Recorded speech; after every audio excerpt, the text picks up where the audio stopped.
Hello and welcome to a little Sunday afternoon make, where I'm going to show you how you can make your very own fuzzy felt board. You know how I love fuzzy felt. Well, I got all the materials and we're going to go through it, how I put mine together so that you can make one for you or for one of your loved ones. I'm sure little ones would love playing with this just as much as I did when I was a child. So I'm going to take you through each of the little steps that I did, all the things that I used, and then you'll be able to make your own for whoever you want to make it for. You could make one for me. I'm quite happy with a lovely fuzzy felt board, so it would be a really nice gift for somebody in your life perhaps. So let's have a look and see how we make it.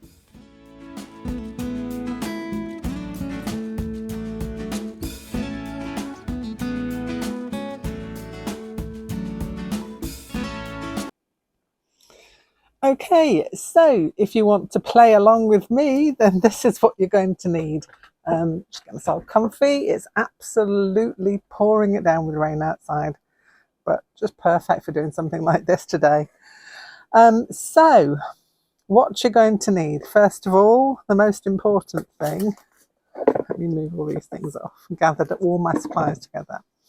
What I'm using as my base is a double-sided corkboard. I got this off Amazon, which is really handy because it means that you can do two sides. So you could have, if you want to do different scenarios, you could have one with one colour on the base and you could have another colour on the other side. So you've got two different scenes that you can make, well, moods of scenes. So for example, for an autumn one, you could have like a, I don't know, this pumpkin-y colour.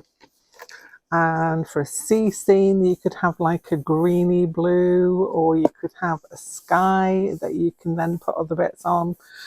The options are open for all different kinds of things. The most important thing you're going to need is a cup of coffee. So a board, a cork board, a small one, because for handiness size, if you're making this for little ones, then you want them to be able to hold it. So this is the smallest one that I found. Can't remember exactly how big it is, so let's measure it, shall we? So it's about 12 inches by 8 inches, let's say that, shall we? 12 by 8 is the one I've got, but you can go to whatever size you want. Obviously, if you want to do one that goes onto the wall, because this comes with little attachments that you can put onto your board and then hang it on the wall, which is rather cool. So you might want to put it on your wall, or you could put it on a child's wall that they could play with there. But I just think it's nice to be kind of flexible. This is something you can take on car rides with you, you know, and it's a long car ride and you want to keep me occupied. Because I would make this for me. Seriously, I am not joking you. Fuzzy felt was my absolute thing. And so to be able to make my own is like, you know, yes, just bring it on. Because they're quite expensive. I mean, to be fair, when you bought all the things, you know, you could. But to be honest, this is going to be so much more personalised. You can make it towards the interests of the person, the child you're making it for. So if they're into like space, you could do like a space themed one. You could have one with monsters on it. I would have one with monsters on it. You could have one with flowers. You could have seascapes with coral and little fishies and everything in it. If you've got a favourite storybook, you could actually make a felt board from the characters in the storybook. So I've got one called Three Little Owls. You might know I've got one called Three Little Owls. Or Baby Owls, that was it, Baby Owls. You can make a storyboard with that, and it's such a good learning opportunity for little ones to be able to act out the things that they've read in a book. I don't know, I think there's all sorts of opportunities that this could be used for. Anyway, let's crack on with what you need. So a board. I've digressed, haven't I? A board. You will need a selection of different kinds of felt. I would say don't go for pure wool felt with this one. Go for the felt mix or the craft felt. I think felt mix is good because it holds its shape a little more. So like 30-40% wool and the rest like a rayon or polyester, whatever they make them from, is perfect for this. So felt of your choosing. You will need patterns or templates to make your little felt pieces that go on afterwards. But you'll need a fair amount of little bits of felt. You don't need big bits. You'll need a big bit for the sides, obviously, but the rest of it is all up to you, what you want to put on yours. And I'm just going to go through what I'm putting on mine. So in order to attach the felt to the board, I've got my trusty Aleene's Felt and Foam tacky glue, which is awesome. So I'm going to use that to attach it. To be honest, I'd think about putting some Velcro on it so you could take it off and on. So that is, again, another option up to you. A little bit of Velcro there, and then your felt could go on. You could take it off and replace it with a different one. Even though you've got two sides, that would make it infinite choices. But I'm going with the glue. Now, because I'm extra, I want to paint mine. So I'm not quite sure what colour I'm going to go with for the background.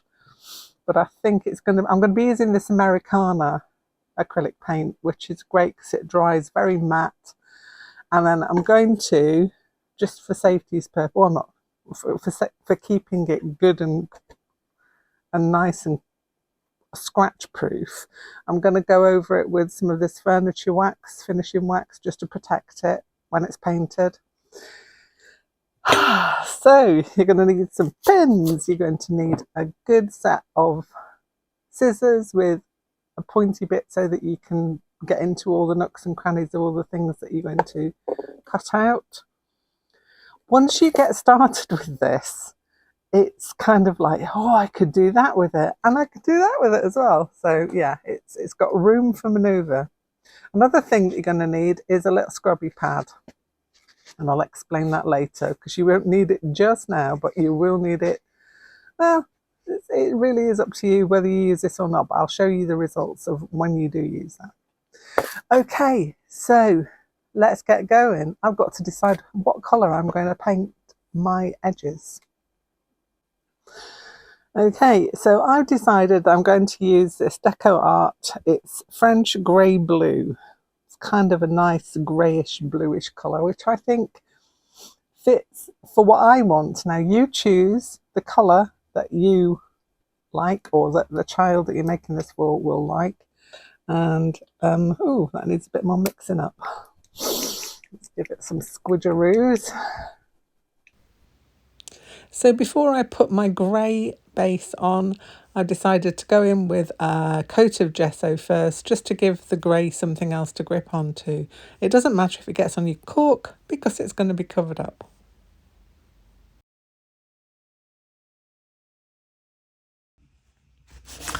So just finished up painting, varnishing and laying in the felt piece for the base. Now with this, what you need is this scrubber, and you're just going over your felt piece because that raises the pile on it and makes it more grippy. And I've got a little test piece here to try. So we've got this little tree. Yeah. And put him on. Yeah. Give him a shake. Yep, giving him a shake, he's not coming off. So that little extra buffing up of the fibres is what gives you that extra grip on your felt. So yeah, this particular felt I'm using here, it's a 35% wool and the rest is an acrylic. So it's like a mix, a wool mix. So this works really well. So what I say to you is test before by trying a piece and seeing how well things will stick to it. And don't forget the little tip of using your scrubber to just brush up the fibres a little bit. But that's looking really good so far. I'm really pleased with how this is working out. So now I did say it's double-sided, so I've painted both sides. I haven't put a felt piece on this side yet, because I've not decided which way I want to go. But I'm thinking for this set, I'm going to make myself a little autumn scene. So I want to do some leaves that I can put around the tree. And this could also be a really good counting exercise as well, because you could count the leaves and put them on the tree and then they could fall down. I've drawn out a few things that I want. So I've got my tree, I've got a little moon, I've got some house pieces because I want to build a little house there. Stars, I've got a little squirrel. That's my template for a leaf, so I'm going to do a whole load of those. And that's going to be my autumn scene. The sky is the limit. You could make whatever you like for this. It's kind of really cool and it's portable. And what I'm thinking of is I've got a little bag and you could just put the felt pieces in and then they could be kept together with the board. I'm going to crack on now and make some leaves. And here it is. This is not finished because I have my other side that still to finish, and I've very quickly put together some very simple shapes for a house and a tree. We've got a little moon up there and some stars. The one thing I didn't get was my squirrel. But you could absolutely go crazy with this. There are so many different things that you could use. If you look at old colouring books, you could pick out patterns from there that you could put in or use. I can imagine a really nice sea life one, or even a spooky one, which is probably what I'd like to do on the other side with some ghosties and things. And there's lots of like little rhymes that you could make these for as well. If you're making it for a little one, you could do the 3 little ghosties and you could have that as a learning opportunity. I just think this is, you know, as a child, this was my love. I absolutely adored my little fuzzy felt board, and to actually have one now that I can play with as well, because I am still a big child at heart. I would happily sit and play with this. And I'm going to be thinking up all different ideas for things that I could put on here.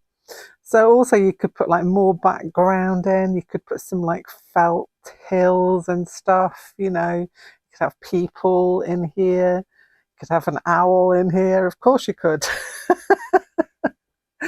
So that's my very quick but very useful make. Also, the other thing that you could do, and I've used this laundry pen to mark my felt pieces up with the windows and things because I wanted to be really quick.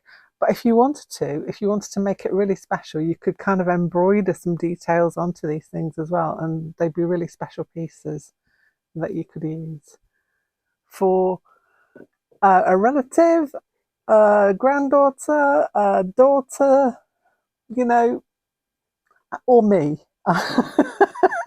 Make one for me and I'd be happy as Larry. But that's it really. So it's just a really simple little thing. Hope you've enjoyed this. It's just a little extra thing that I thought about doing because I grabbed all the materials and everything and I thought you might like to see what I made with it. Okay, I will be back here very soon with something else. Bye for now.